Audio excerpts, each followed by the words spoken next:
Hello नमस्कार। कैसे हैं आप? आज का वीडियो स्टार्ट करने से पहले ही बता दूं कि कुछ अलग रहने वाला है, क्योंकि आज की इस वीडियो में हम लोग डिस्कस करने वाले हैं एक नया टॉपिक जो ऐड किया गया था आप लोगों के जेकेपीएसआई एक सिलेबस में, दैट वाज कम्युनिकेशन स्किल। आज इस कम्युनिकेशन स्किल में पूछे गए जो क्वेश्चंस थे जेकेपीएसआई एग्जाम में, वो इस वीडियो में डिस्कस करने वाला हूं। इन क्वेश्चन ऑब्वियसली जिस तरह से पूछे गए तो आप सभी जानते हैं, लेकिन इस वीडियो में जितने भी क्वेश्चन हैं आज उन क्वेश्चंस को अच्छे से एक्सप्लेन करने वाला हूं और इस सब्जेक्ट के बारे में कुछ इजी टिप्स आप लोगों को प्रोवाइड करने वाला हूं।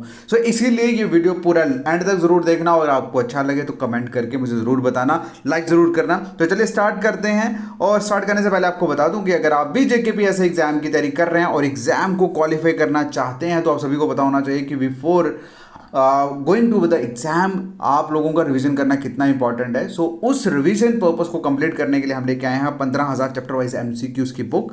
ओके, सो जितने भी बच्चे जेकेपीएससी एग्जाम की तैयारी कर रहे हो, अच्छे से रिवीजन करना चाहते हैं, सो माय डियर आप स्क्रीन पे दिए व्हाट्सएप नंबर पे मैसेज करिए, आपको सारी डिटेल्स बुक के बारे में प्रोवाइड कर दी जाएगी। ऑलराइट, तो चलते हैं आज के इस वीडियो लेक्चर की तरफ। और वीडियो लेक्चर में मैं ऑलरेडी डिस्कस कर चुका हूं। मैं क्वेश्चन डिस्कस करने वाला हूं कम्युनिकेशन स्किल के, जो पूछे गए आपके जेकेपीएससी एग्जाम में। ओके, ये एक नया टॉपिक था, नो डाउट। ठीक है, कम्युनिकेशन स्किल की अगर हम बात करें तो फंक्शनल इंग्लिश एक जो सब्जेक्ट रहता है ऑप्शनल आप लोगों के आजकल, पहले अगर मैं बात करूं 2000, खैर ये बहुत पुराने ही है, ऑप्शनल जैसे फिजिकल एजुकेशन होता है, आईटी होता है, उसी तरह से एक जो सब्जेक्ट था फंक्शनल इंग्लिश करके, वो ऐड ऑन किया गया स्कूल में भी। और आप लोगों को बता दूं ये कम्युनिकेशन जितना भी सिस्टम है ये सारे का सारा उस फंक्शनल इंग्लिश में ऐड किया जाता था।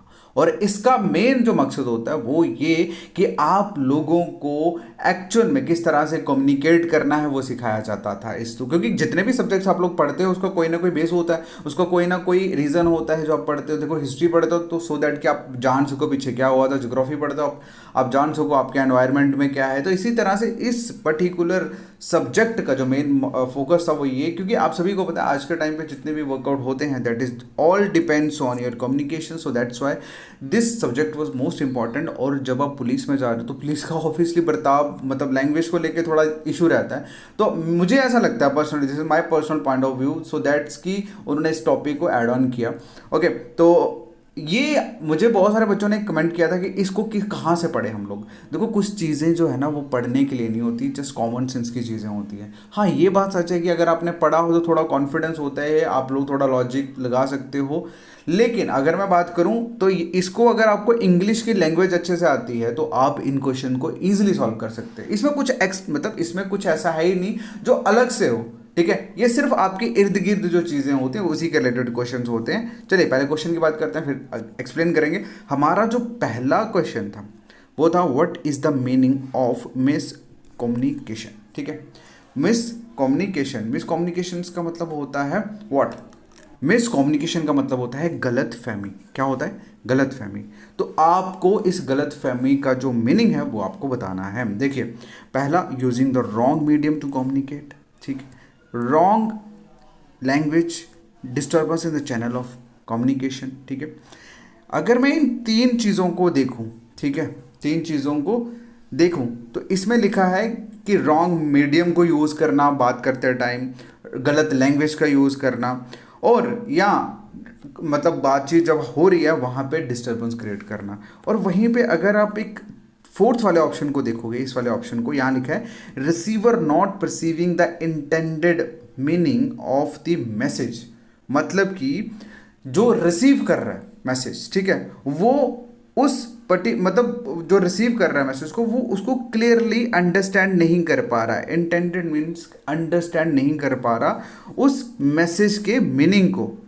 तो अगर आप थोड़ा सा दिमाग लगाओ, ये है थोड़ा सा कॉमन लैंग्वेज। ठीक है, मतलब जैसे आप सिंपली आप किसी एग्जाम्पल्स देते हो, बट अगर आप इस फोर्थ वन को देखोगे, अगर आप इस फोर्थ वन को देखोगे, ये एक लॉजिक शो करता है। ठीक है, गलतफहमी कैसे होती है? गलतफहमी इसलिए तब होती है जब सुनने वाला इंसान मैसेज को अच्छे तरीके से अंडरस्टैंड ना कर सके। ठीक है, सो ये इसका राइट आंसर है। ठीक है, समझ आया? समझ आया? ठीक है, देखो रॉन्ग मीडियम यूज़ करना वो लड़ाई होती है। ठीक है, रॉन्ग लैंग्वेज को यूज़ करना वो भी एक किस्म का मतलब तब लड़ाई ही होती है, गलत फहमियाँ नहीं होती। ठीक है। गलतफहमी कब होती है? जब आप किसी को कुछ चीज़ बताते हो और वो बंदा जो आप बता रहे हो वो उसका सही मतलब ही समझ ना पाए। समझ आई? भाई ये जो ऊपर वाले हैं ना, this is related with the violence. अगर आप इनको चेकआउट करोगे तो जो लास्ट वाला है यहाँ पे क्लियरली शो किया है कि भैया अगर आप किसी के चीज़ जो आपको मैसेज आ रहा है अगर आप उसको अच्छे से नहीं समझ पाते तो वहाँ गलतफहमी क्रिएट होती है। समझ आई? मुझे उम्मीद है कि ये समझ आया होगा आपको। नेक्स्ट क्वेश्चन की तरफ बढ़ते हैं। नेक्स्ट क्वेश्चन में है आपको सिंपल लिखा हुआ है लिसनिंग। ठीक है, लिसनिंग। लिसनिंग क्या है बताइए? पहला लिखा है कि accurate perception of what is being communicated. ठीक है, इसका मैं एक्सप्लेन करता हूँ अभी बाद में, लेकिन दूसरा सुनो। हेयरिंग साउंड, आवाज़ को सुनना। रिस्पॉन्डिंग टू ए मैसेज, किसी मैसेज को रिस्पॉन्स करना। ठीक है, sound wave reaching the air. देखो सेकंड और लास्ट दोनों का एक ही मतलब है। ठीक है, और अगर आप पहले वाले को देखोगे, पहले वालों का लिखा है कि एक एक्यूरेट परसेप्शन ऑफ, मतलब एक एक्यूरेट परसेप्शन होता है, आप लोग कह सकते अंडरस्टैंडिंग ही लगा लो। ठीक है, एक तरह से एक प्रॉपर अंडरस्टैंडिंग जो आप उनके बीच में कम्युनिकेट हुई, मतलब जो भी बातचीत हो रही है उसकी प्रॉपर अंडरस्टैंडिंग, उसको क्या क्या बोलते हैं उसको? Accurate perception.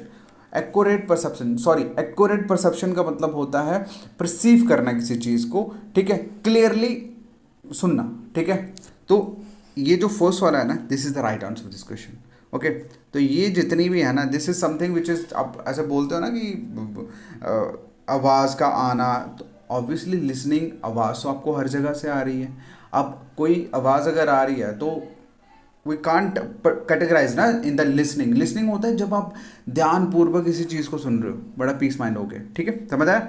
चलिए बढ़ते हैं नेक्स्ट क्वेश्चन की तरफ। नेक्स्ट क्वेश्चन में है कि what would be a barrier. Barrier होता है रुकावट। ठीक है, to communication in a foreign country. बताइए, जब हम फॉरेन कंट्रीज़ में होते हैं वहाँ पर बातचीत में हमें क्यों दिक्कत आती है? ठीक है, क्या रुकावटें होती हैं, क्या बाधाएं होती हैं?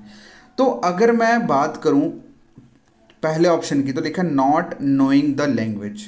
ठीक है, दूसरा है अनफेमिलियर सराउंडिंग। देखो अगर आप कहीं ऐसी जगह पे हो जिसका वातावरण मतलब आपको सूट नहीं कर रहा, तो उससे आपसे बातचीत का क्या लेन देन, तो ऑब्वियसली ये गलत हो जाता है।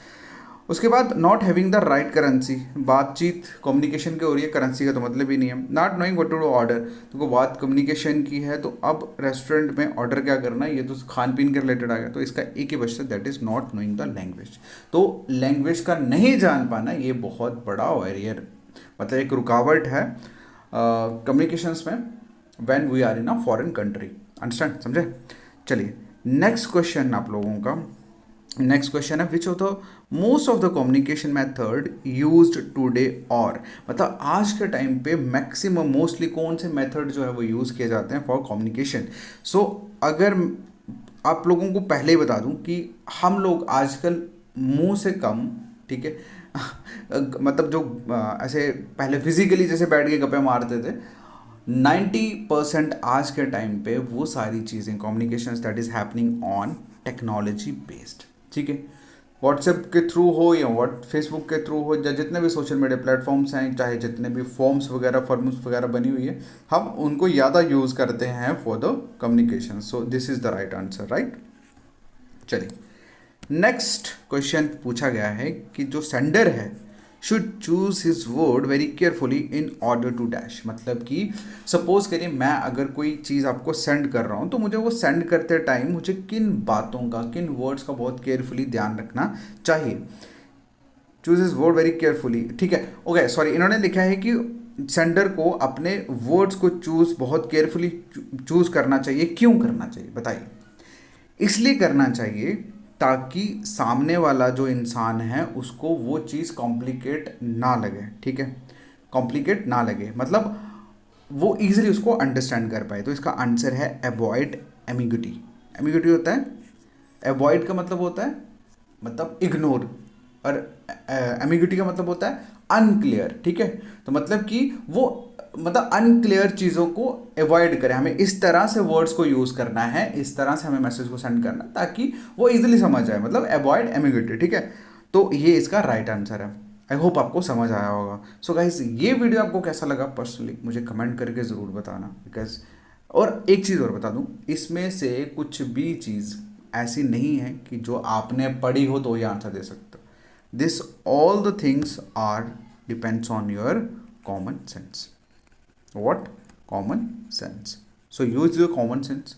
ओके, हाँ ये है कि मोस्टली हम लोग क्या करते हैं, जब सपोज करिए अपने इर्द गिर्द हो रही चीज़ों के बिहार पे आंसर देते हैं ना, तो वहाँ हम थोड़ा सा चूक सकते हैं। क्यों? क्योंकि जैसे अभी यहाँ पे पहले में ही लिखा हुआ था मिसकम्युनिकेशंस को लेके, तो अगर आप थोड़ा सा लॉजिकली देखें तो वहाँ पे एक लाइन ऐसी होगी जो क्लियरली साइंटिफिकली मतलब एक्सप्लेन करेगी, क्वेश्चन का आंसर देगी।